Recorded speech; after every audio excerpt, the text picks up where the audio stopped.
tardes a todos y todas quienes nos acompañan y siguen nuestras publicaciones en redes sociales. El día de hoy tenemos la participación del doctor Mario Joel Ramírez Hernández con la conferencia titulada Transparencia, sanciones y contexto político. Condiciones del endeudamiento en las entidades federativas en el periodo 2000-2020. Damos la bienvenida a nuestro ponente. Déjenme leer parte de su semblanza. Es doctor en Ciencias Sociales por la Universidad Autónoma del Estado de México, investigador de la Universidad de La Salle Bajío,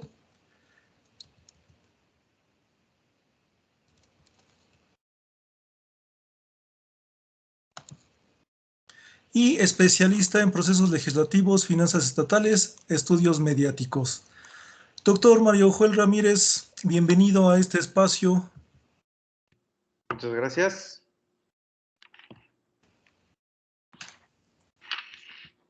Pues bueno, voy a compartir pantalla nada más para poder arrancar. Listo. Muy bien.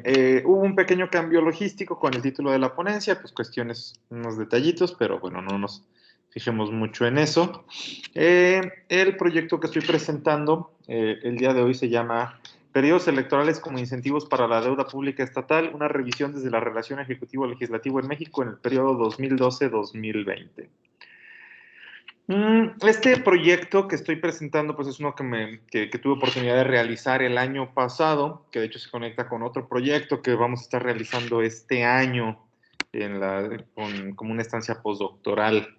El objetivo de este proyecto, que bueno, yo considero un proyecto muy modesto, fue detectar si las condiciones políticas y legislativas durante los periodos electorales convierten al endeudamiento público en un blanco para que los gobernadores obtengan recursos con los que puedan asegurarse la consecuente elección.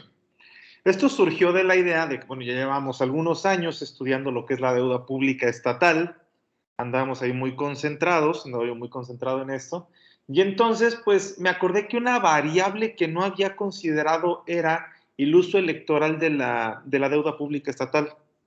Yo me he dedicado mucho a estudiar pues, cómo funcionan, la deuda pública estatal se puede ver incentivada o constreñida por el funcionamiento legislativo a nivel estatal. Sin embargo, dije, ¿y qué hay de las elecciones? O sea, ¿qué tal que la deuda puede subir o puede bajar en años electorales? Porque pues ahora sí que sabemos que hay muy pocas cosas que los políticos dejan aventadas en términos electorales. Cualquier cosa que puedan usar con fines electorales, la van a usar. Entonces me puse a pensar, a ver, ¿qué tal que un gobernador decide disminuir la deuda para mejorar su imagen en un periodo electoral? O aumentarla para poder gastar más y aumentar su imagen positiva a través de obras públicas. Entonces, pues de ahí viene esta idea.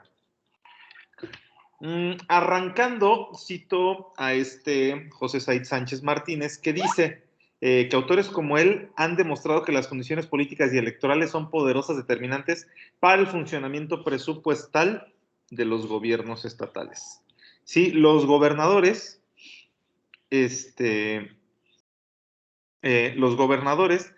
recurren mucho, recurren mucho a la deuda pública estatal. Ahorita vamos a ver por qué, de dónde viene, por qué recurren al endeudamiento, a los créditos. Entonces, ¿qué tanto tengan acceso a esta deuda? Puede depender, o sea, ser muy influenciado por los factores políticos. Entonces, muchos factores políticos provienen de las legislaturas. Entonces, ¿qué planteamos? ¿Qué planteamos en este proyecto? En este proyecto, cuando arrancamos, hacemos estos dos planteamientos, que el primero dice, aumentar el gasto en un año electoral para destinarlo a obras públicas es una manera en que un gobernador puede mejorar la imagen de su gestión y aumentar las probabilidades de ganar la siguiente elección. ¿Sale? O sea, los gobernadores tienen la oportunidad de endeudarse más de lo normal, treparle a la deuda y pues ahora sí quedar bien. Decir, vamos a terminar la carretera, vamos a terminar el puente, vamos a terminar las cosas que a lo mejor no estaban en su momento, vamos a terminarlas en el año electoral. ¿Para qué? Para poder decir que estuvimos trabajando. El otro supuesto, el otro planteamiento que tenemos es que un gobernador es más efectivo cuando tiene mayoría partidista en el Congreso local. Por lo tanto, le interesará ganar elecciones para el Ejecutivo y el Legislativo. Estamos viendo aquí que a los gobernadores no solamente les interesa ganar las elecciones para la gubernatura, sino también las de las diputaciones. ¿Por qué? Porque lo que la teoría nos dice es que un gobernador que tiene mayoría en su Congreso no tiene obstáculos para tomar decisiones. ¿Vale? ¿Por qué? Porque los diputados de su partido lo apoyan por default. Armesto y Olmeda nos dicen que un gobernador con un Congreso plural tiene más obstáculos para tomar decisiones y actuar.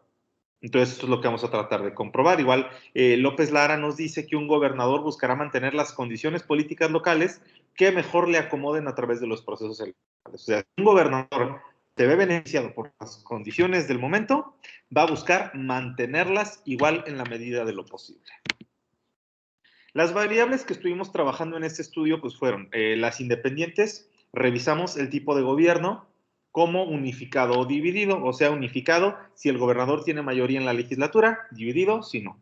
¿Sale? La pluralidad política de la legislatura lo medimos como el número de efectivo de partidos legislativos. Acordémonos que esto nos dice que el hecho de que haya muchos partidos representados en una legislatura no significa que todos tengan poder de veto. Entonces, aquí nos comprometimos a hacer un pequeño cálculo para ver, ok, hay tantos partidos, pero ¿cuáles tienen poder de veto? Luego, medimos la estabilidad política de las gobernaturas. Esto lo medimos con el número de alternancias del Ejecutivo Estatal. ¿Sí? Una entidad que ha cambiado mucho de partido en el poder, pues es una entidad inestable.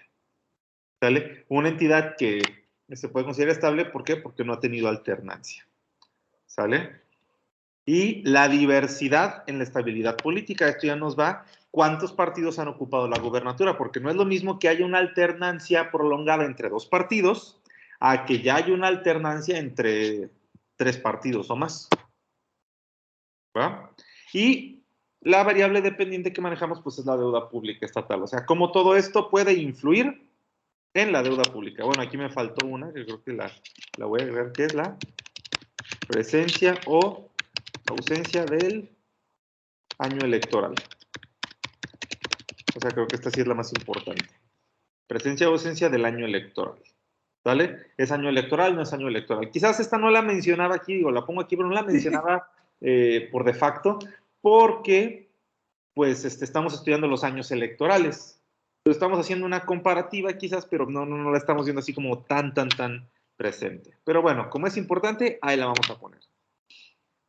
Bueno, nada más para entrar un poquito en contexto sobre el comportamiento de las deudas públicas estatales en México, nos ponemos a pensar, ¿de dónde viene? Pues todo esto tiene sus raíces en el presidencialismo mexicano, ¿sí? Originalmente los gobernadores tenían una capacidad de acción muy grande.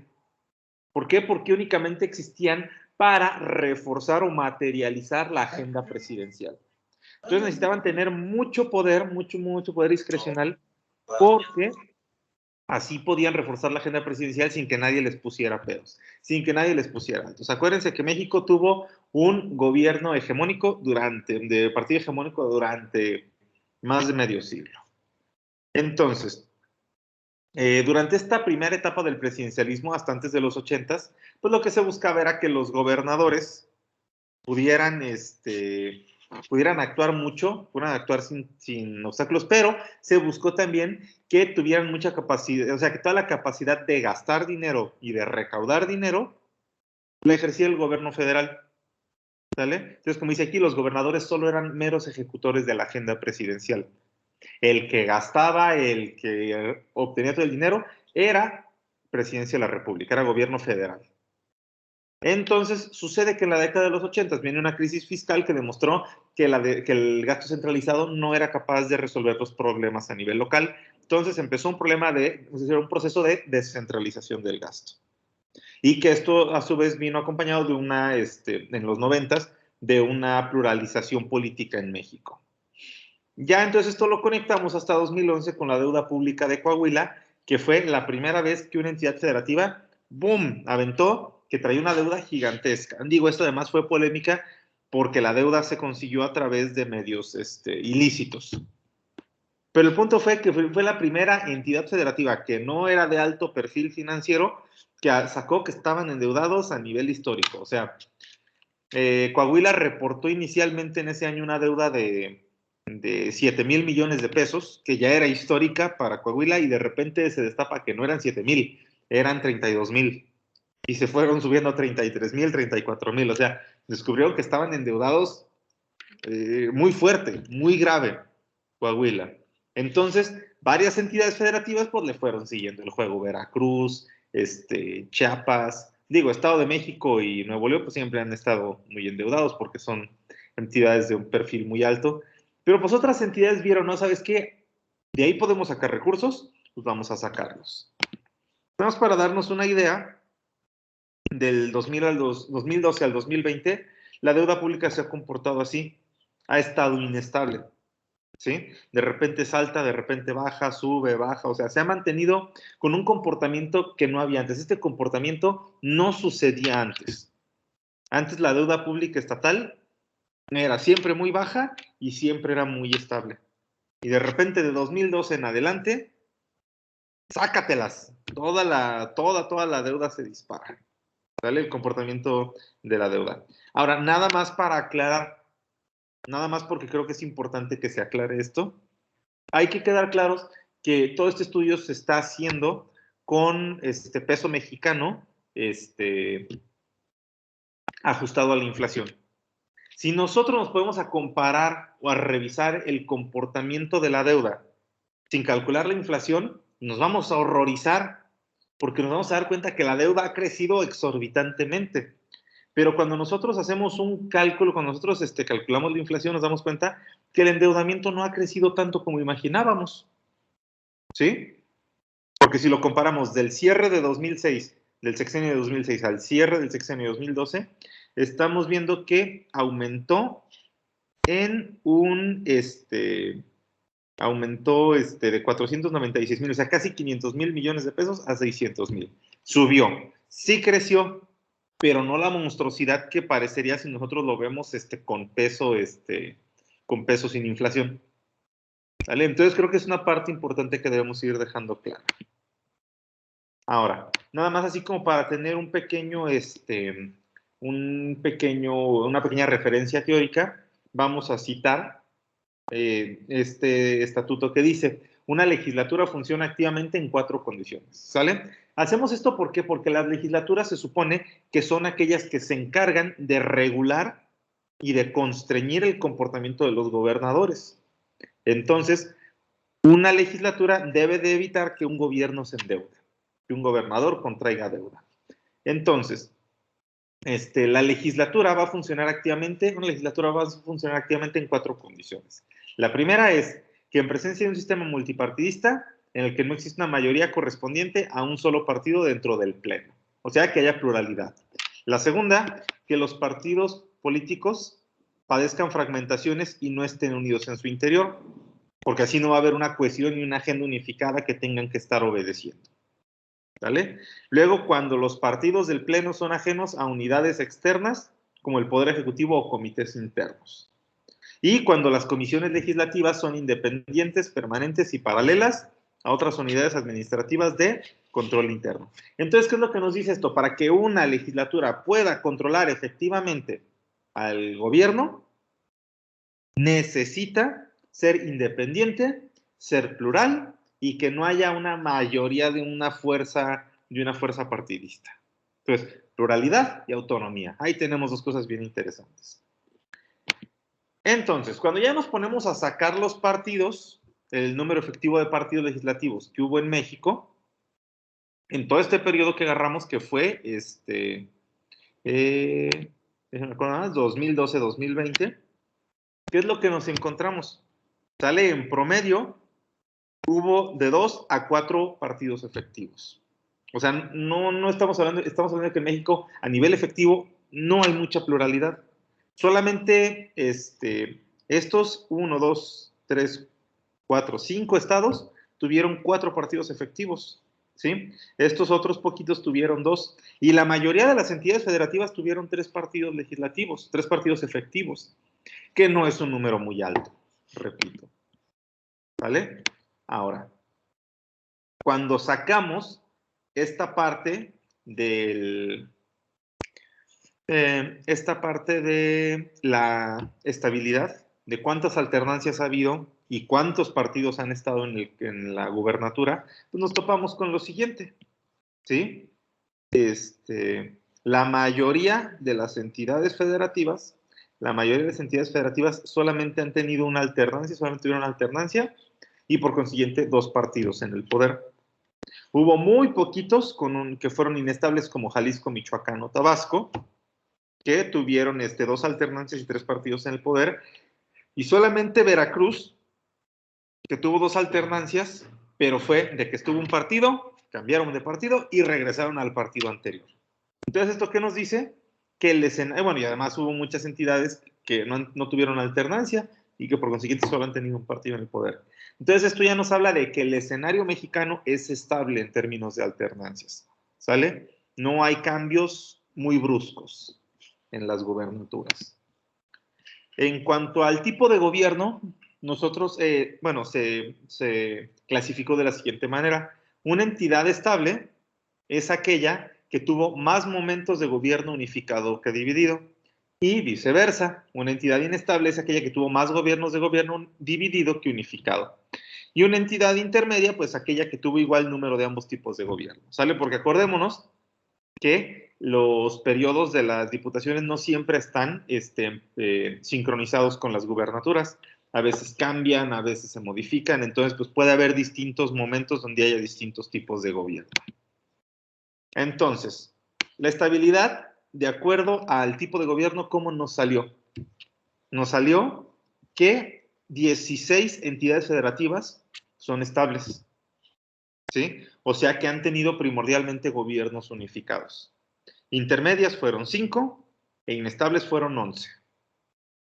¿Sí? O sea, nos dice que el escenario en México es primordialmente estable, pero nomás son la mitad de las entidades federativas, la otra mitad pueden ir de intermedias hacia inestables, ¿sí? O sea, donde verdaderamente se dan escenarios donde la legislatura tiene la capacidad o la oportunidad de influenciar o restringir las acciones del gobernador.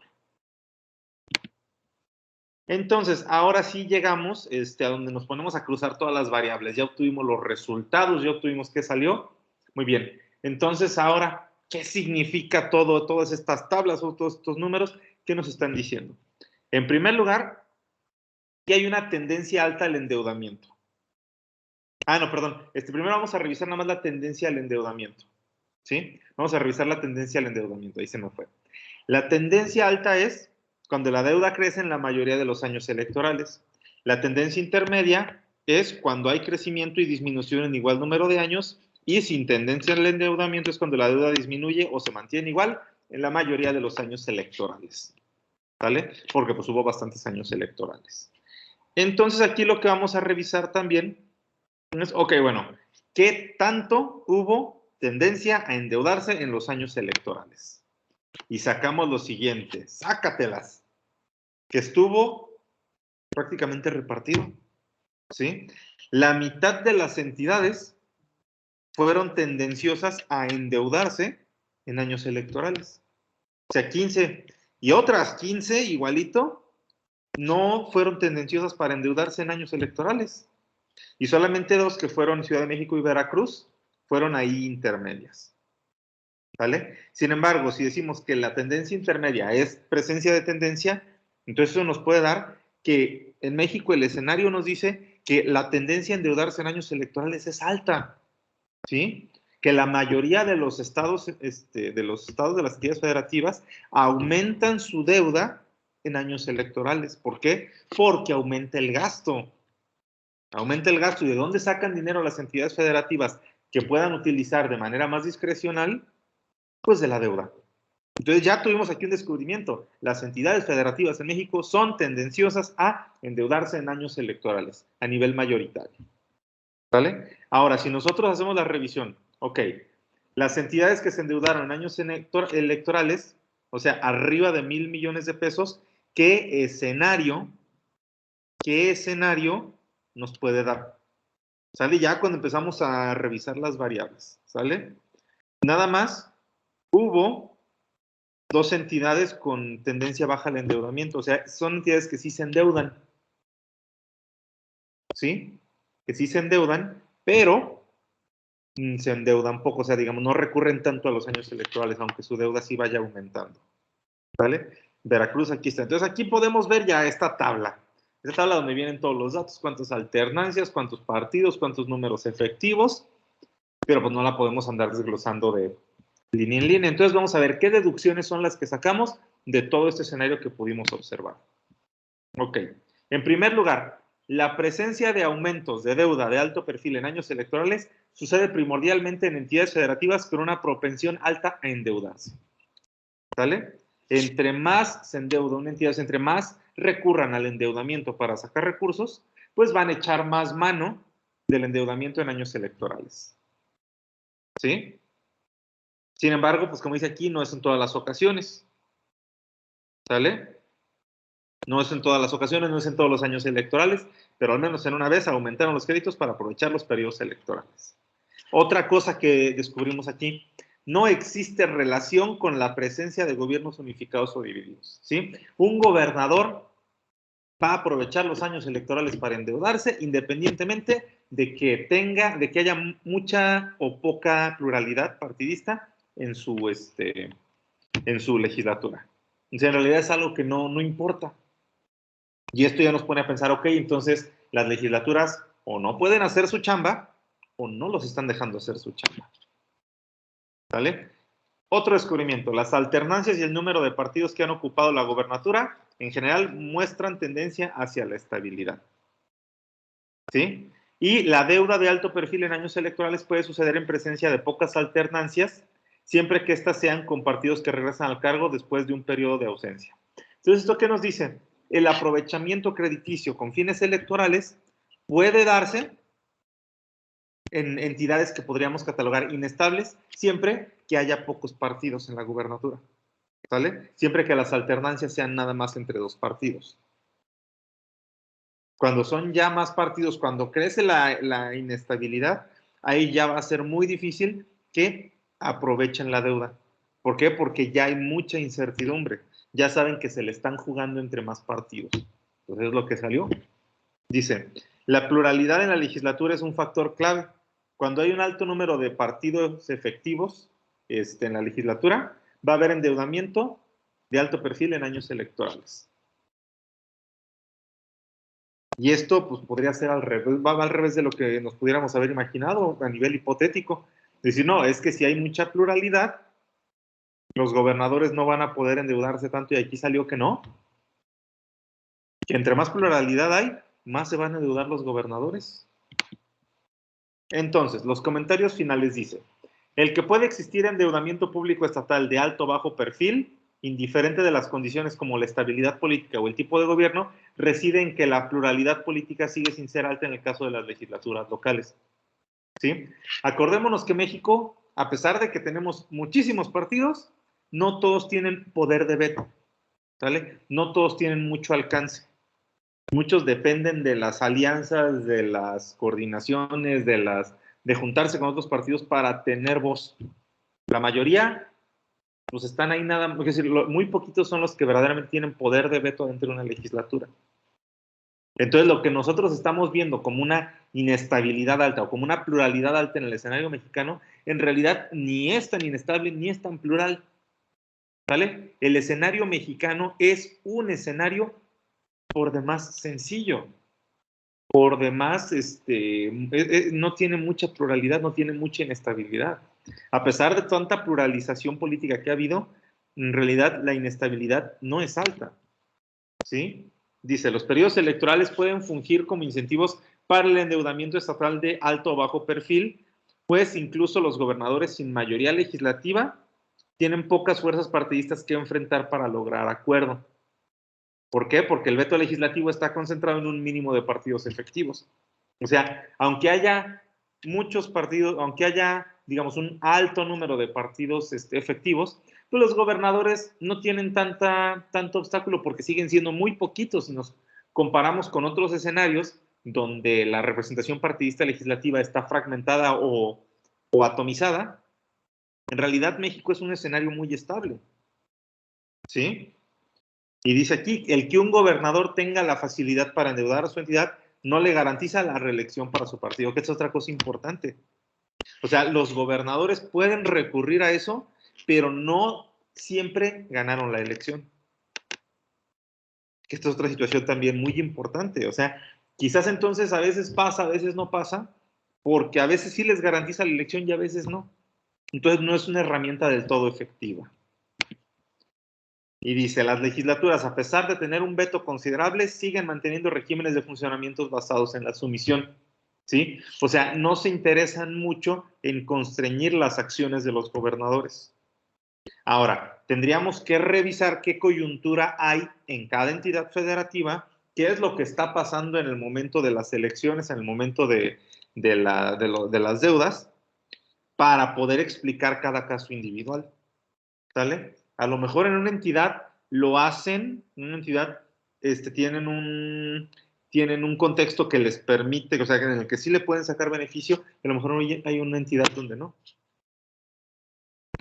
Y pues yo creo que ya nada más para cerrar, para hacer este comentario final, que pues es como una de las cosas más importantes de estos proyectos, hay que entender que el funcionamiento legislativo local en México es muy complejo. No lo podemos medir o predecir nada más estudiando el campo general. ¿Sale? O sea, vamos a tener que meternos entidad por entidad para revisar cuáles son las condiciones que hacen que una se comporte de una manera y otra se comporte de otra. ¿Sale? ¿Cuáles son las condiciones que provocan que lo que funciona en una no funcione en otra? Hay que también dejar claro que estos acercamientos globales son lo que permite empezar a comprender los pormenores del campo de estudio al que nos estamos enfrentando. ¿Sí? O sea, podemos decir, ok, así no lo vamos a saber todo, pero ya es un inicio. Y es un inicio. Con un estudio así, a lo mejor alguien más puede ponerse a trabajar y decir, ¿sabes qué? Yo voy a analizar el caso particular de Coahuila, el de Guanajuato, el de Estado de México. Y así a lo mejor ya podemos tener una clave de qué está pasando a nivel local. Pero es importante entender que muchas de las explicaciones ya más contundentes se están escondiendo ahí en el nivel local. Y tenemos que analizarlas ahí, desmenuzarlas directamente. Y pues por último, nada más priorizar la necesidad de que más estudios aborden este tema para contribuir a la creación de un corpus conceptual que permite entender los fenómenos del nivel estatal mexicano, pues cada vez es más prominente. ¿Sí? Dejar claro esto, el estudio de las entidades federativas en México se ha convertido en algo cada vez más importante. Cada vez más importante. Entonces, es prioritario que cada vez haya más investigadores que estén abordando este tema. Porque están sucediendo cosas que antes no pasaban, porque el escenario político está cambiando. En este siglo hemos tenido escenarios que no se habían presentado antes, que han sido escenarios históricos. Entonces, debe haber cada vez más importancia en estudiar este tema. Y pues sería todo. Aquí están las referencias de todo este proyecto que se realizó y muchas gracias por su atención. Muchas gracias por su participación, doctor. Un tema muy interesante. Vamos a pasar a la parte de comentarios y dudas de los asistentes. Si hay alguna que nos hagan llegar por comentarios o la quieran plantear de manera directa, damos comienzo a esa parte.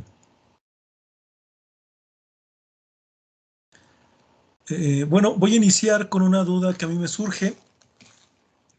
Dos dudas, es un tema muy interesante el que nos muestra, pero observaba con los datos que nos da que cerca del 50% de las entidades nacionales contratan deuda o se sobreendeudan en años electorales y me surge la duda si es que tiene algún dato sobre eso, doctor. ¿Y qué pasa entonces con la Constitución Federal que dice que la deuda solamente debe ser utilizada para el desarrollo y la infraestructura urbana? Esa es una. Y por otro lado, con este tema de los gobiernos divididos o los gobiernos yuxtapuestos, quería preguntarle si existe alguna especie de correlación en dos sentidos. Lo primero es qué partidos contratan más deuda, ¿no? En este caso, lo mencionaba usted muy claro, hay que estudiar los pormenores de cada entidad, pero si nos pudiera mencionar algo al respecto. Y por el otro lado, pareciera de repente en sus palabras que este asunto de los gobiernos yuxtapuestos con la oposición en el gobierno pudiera favorecer la creación de grupos políticos o de élites, si nos pudiera mencionar algo al respecto. Ok, bueno, ¿qué fue la primera pregunta? Justo la tenía ahorita. ¿Qué fue la primera parte que me dijiste? Lo de... La constitución y Ah, la contratación de la deuda. sí, sí. Ahí hay una situación muy interesante. Hay una situación muy interesante porque sí, es correcto. La Constitución dice que la deuda pública de las entidades federativas solamente se puede contratar con organismos nacionales, no la pueden contratar en el extranjero, como la banca comercial y otros similares, solamente la pueden contratar así, y que solamente se puede destinar a hacer obra pública, para hacer obra pública. Sin embargo, aquí es donde caemos en una zona gris en la que decimos, ¿sabes qué? Pues es que se puede aumentar la obra pública con fin de mejorar la imagen del gobierno, con fines electorales. Sin embargo, el solo hecho de que el dinero esté invertido en obra pública, como que ya no permite verdaderamente así como hacer un cuestionamiento en el que digamos, ok, fue en obra pública, pero fue con fines electorales. O sea, sí, a lo mejor sí hay fines electorales de por medio, pero lo que está exigiendo la Constitución, que es invertirlo en obra pública, ahí está, ya está comprobado. Entonces, cae como en esta zona gris, digamos, como ya en esta complicación, en este escalamiento, por decirlo de alguna manera, en que decir, sí, sí se está utilizando para obra pública, pero esa obra pública se está utilizando con fines electorales y como tal la Constitución no llega a ese grado de especificidad. Decir, la obra pública no se puede utilizar con fines electorales, porque pues ahora sí que como sería un problema que la propia Constitución le ponga un límite a la obra pública, si finalmente la obra pública es para beneficio social. Entonces, pues ahí es como ese problema, cae como en esa zona gris. Es decir, estás usando la obra pública para con fines electorales, pues sí, pero estoy haciendo obra pública y estoy cumpliendo. Entonces, pues sí, es ahí como esa pequeña situación. Sobre la otra pregunta, ¿cuáles son las entidades que más endeudan? De hecho, esto viene en otro proyecto que también se pretende publicar este año. El partido que más echa mano de la deuda, todavía no lo definimos así si es con fines electorales, pero el partido que más echa mano de la deuda pública estatal es el PRI. Es el PRI, son los que ya saben que la deuda ahí está y se puede utilizar para mejorar los ingresos de las entidades federativas. Si una entidad tiene al PRI en la gubernatura, es una entidad que va a echar más mano de la deuda. El PAN es un partido que echa mano de la deuda, pero muy intermedio. O sea, como si entre que quieren y no quieren. Y el PRD, digo, recordemos que esto es apenas, nada más fue hasta como 2018-2020, todavía no hay mucha información sobre los estados que ya son morenistas, pero nos falta completar ese dato. Pero, por ejemplo, el PRD no echa mucha mano del endeudamiento. ¿Por qué? Porque las entidades gobernadas por el PRD o por otros partidos como el Verde Ecologista son entidades con mucha inestabilidad. Y lo que vemos aquí es que cuando hay mucha inestabilidad, de repente sí, de repente no sé, es como que un escenario un poquito más impredecible.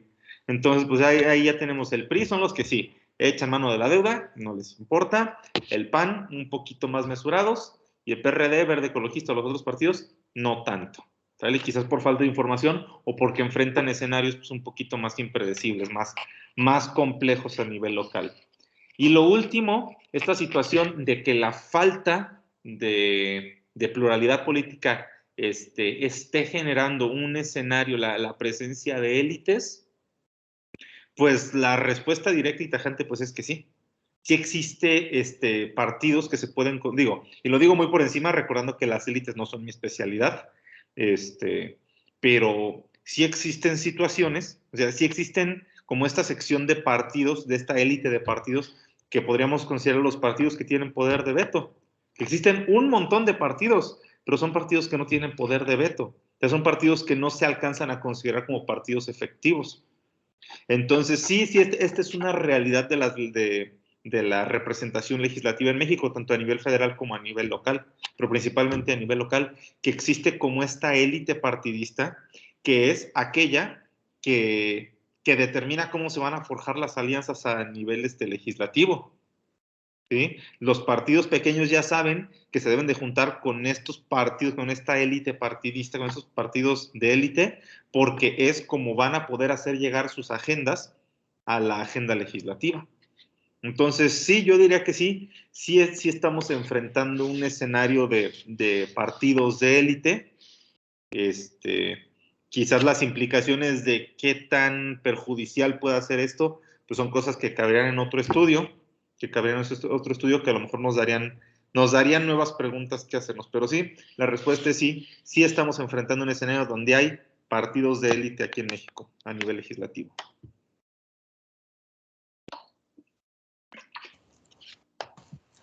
Muchas gracias, doctor, por sus comentarios.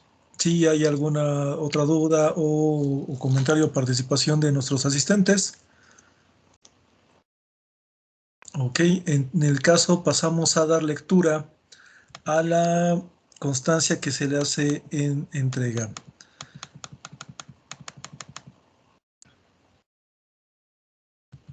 Voy a compartir pantalla para que podamos ver la constancia en formato digital.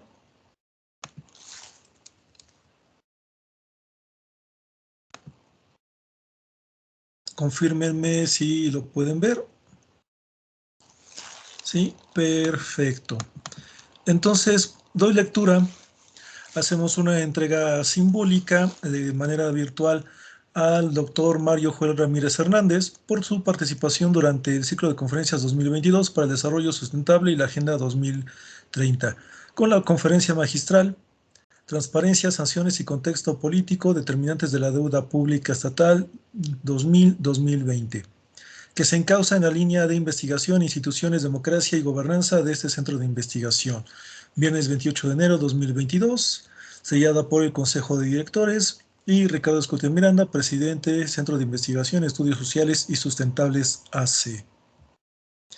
Con esto estamos terminando nuestra transmisión el día de hoy, no sin antes invitarlos a seguir nuestro contenido,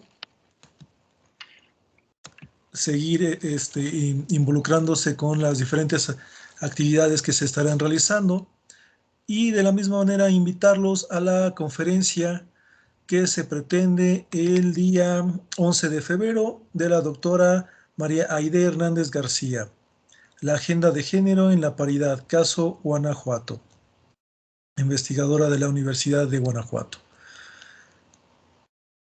Hasta aquí nuestra transmisión. Excelente tarde, doctor. Muchas gracias por su presentación. Excelente tarde. Gracias, buena tarde.